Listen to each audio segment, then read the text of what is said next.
Bonjour et bienvenue dans cet épisode dédié à notre ouvrage « Le management plastique, l'art de la transformation digitale à l'heure du Never Normal ». C'est un ouvrage récemment publié aux éditions EMS, dans lequel on explore le concept de plasticité managériale. Mais qu'est-ce que la plasticité managériale ? Dans cet épisode, nous répondrons à cette question et nous verrons comment ce concept peut transformer les pratiques managériales dans un monde en constante évolution. Pour en parler, j'ai le plaisir d'accueillir une experte de la question, Florence Laval, professeure en sciences de gestion à l'Université de Poitiers, et bien sûr co-autrice de l'ouvrage « Le management plastique », que nous avons écrit à 6 mains avec Aurélie Dudésert. Florence, bienvenue et merci beaucoup d'être avec nous. Merci Fanny pour l'invitation. Je suis ravie de discuter de ce sujet passionnant avec toi et avec nos auditeurs. Pour commencer, on va essayer de comprendre ce qu'est la plasticité managériale. Et peut-être que l'on peut commencer par s'intéresser tout d'abord au mot plasticité. Oui, bien sûr. Le mot plasticité trouve ses racines dans le terme grec plassin, qui signifie modeler.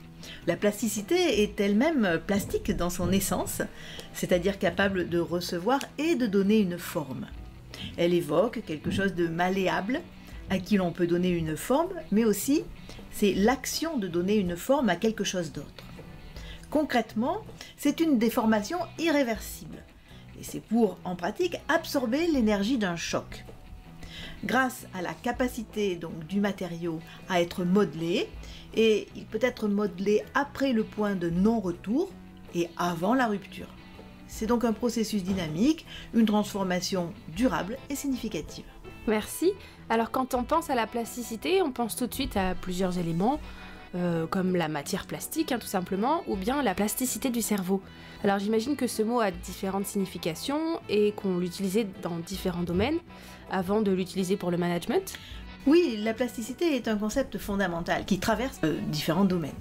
Elle s'applique aussi bien aux éléments vivants comme inertes, concrets comme abstraits. Initialement, donc, la plasticité a été utilisée dans des domaines comme la neurologie et les arts plastiques. Elle a ensuite acquis une place centrale en philosophie. En neurologie, on parle de plasticité du cerveau pour décrire sa capacité à créer de nouvelles connexions, à s'adapter aux blessures et à se réorganiser. Dans l'art, elle représente la capacité d'un artiste à modeler la matière pour en faire une œuvre. En philosophie, Hegel a introduit la plasticité comme une force dialectique qui caractérise la subjectivité. C'est cette force qui permet à une personne de se transformer, d'évoluer et de participer activement à sa propre évolution. Et c'est plus récemment donc, que ce concept a été utilisé dans les sciences de gestion pour l'étude des organisations. On comprend bien que la plasticité, elle implique une capacité à se transformer en fonction des circonstances. Peux-tu nous expliquer alors pourquoi peut-on concrètement appliquer cette notion dans un contexte managérial ? Eh bien, la plasticité managériale s'inspire directement des caractéristiques de la plasticité dont nous avons parlé. Elle se manifeste donc à 2 niveaux. D'une part, comme un processus de transformation continue du système de management, et d'autre part, comme le résultat de cette transformation, à travers les pratiques de management adaptées. Donc, elle repose sur une capacité d'apprentissage permanent qui permet au système managérial de s'ajuster tout en conservant son identité. Contrairement à une organisation qui est vue comme un mécanisme rigide où chaque rouage a une place figée, l'organisation qui est perçue comme plastique, elle est comparable à une matière malléable. Elle est capable de se modeler, de se déformer en fonction des contraintes. Et donc, au-delà de la plasticité managériale, nous parlons aussi dans le livre de plasticité organisationnelle. En effet, les entreprises sont comme des êtres vivants. Elles ont une culture, une histoire, des valeurs qui les définissent. La plasticité organisationnelle va donc leur permettre de changer de forme et d'objectif en fonction des pressions externes, mais tout en préservant leur essence. Cela leur donne donc la capacité d'absorber des chocs et de se réinventer durablement. Cette approche permet de repenser la relation entre l'entreprise et ses salariés. L'entreprise est vue comme plus durable et responsable malgré un environnement en constante mutation. Et alors pourquoi cette plasticité est-elle si essentielle aujourd'hui ? Est-ce que c'est lié à notre environnement? Et oui, aujourd'hui, comme tu le soulignes, nous vivons dans un monde en perpétuel changement, avec des crises économiques, écologiques, politiques, technologiques et des bouleversements sociaux constants. Et donc tout cela exige des réponses rapides. Les organisations doivent être capables d'absorber les chocs et d'évoluer de manière durable.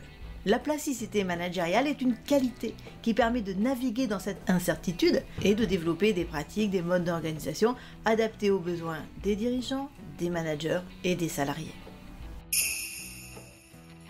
Alors maintenant, on peut passer à la mise en œuvre de cette plasticité. Comment peut-on déployer la plasticité managériale dans une organisation? Alors dans l'ouvrage, j'ai proposé l'analogie de la danse, d'une œuvre chorégraphique, une analogie qui est assez parlante. Donc imaginons une troupe de danse contemporaine qui présente une œuvre pour la première fois. Si les retours sont négatifs, dans la salle de spectacle, le chorégraphe et les danseurs vont se réunir pour analyser ce qui n'a pas fonctionné. Donc ça peut être les choix artistiques, les mouvements de la chorégraphie, la musique ou même l'organisation des répétitions. À partir de là, ils engagent un travail collectif pour transformer l'œuvre chorégraphique. Ils identifient donc les éléments à ajuster, ils vont tester de nouvelles idées, puis affiner tous ces détails jusqu'à une nouvelle représentation qui sera plus adaptée et qui va plaire au public. Oui, c'est une excellente analogie. En effet, dans une organisation, le processus est similaire. Un choc, comme un échec commercial ou une crise interne, révèle des tensions. Par exemple, comment concilier les attentes contradictoires entre rentabilité et bien-être des salariés. Alors on commence par un autodiagnostic collectif. Qu'est-ce qui fonctionne? Qu'est-ce qui doit changer? Ensuite, on identifie des leviers d'action concrets. Et cela peut être repenser les pratiques de travail, les modes de communication ou même la manière dont les équipes collaborent. Enfin, on teste, on ajuste et on apprend. Donc on comprend bien que c'est un processus en plusieurs étapes qui reste surtout ouvert et collaboratif. Exactement.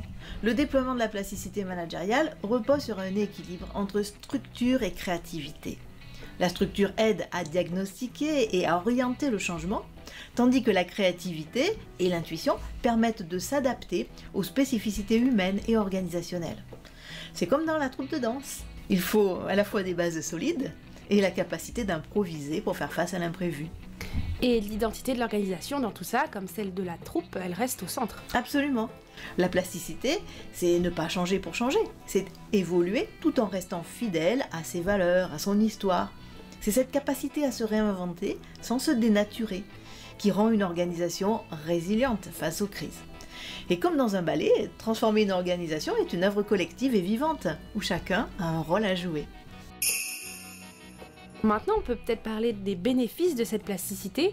Quels sont ces bénéfices concrètement pour les individus, les salariés, les équipes et les organisations d'adopter cette plasticité managériale? Eh bien, en développant l'approche de la plasticité, les managers peuvent mieux gérer les tensions du quotidien, renforcer la cohésion des équipes et améliorer la collaboration, tout en traversant une période d'incertitude ou de crise. Les collaborateurs, eux, y trouvent un cadre de travail plus flexible et plus empathique, dû à des modes de gestion plus fluides et plus humains. Pour les équipes, globalement, elles bénéficient de plus de collaboration, de créativité et de cohésion, car elles sont encouragées à participer activement au changement. Les organisations, quant à elles, réussissent à maintenir un meilleur équilibre entre les transformations continues et le respect de chacun de ses collaborateurs. Cela crée donc un environnement propice à l'innovation et à une innovation durable. C'est donc ce qui permet à une entreprise de rester compétitive, tout en évoluant harmonieusement. Eh bien, je crois qu'on a bientôt fini, Florence. Merci beaucoup pour ces éclairages intéressants. Chers auditeurs, si vous souhaitez aller plus loin dans la compréhension de ce concept, nous vous invitons à lire notre ouvrage « Le management plastique, l'art de la transformation digitale à l'heure du never normal », qui approfondit cette notion et qui offre aussi des exemples concrets pour mettre en œuvre la plasticité dans les pratiques professionnelles.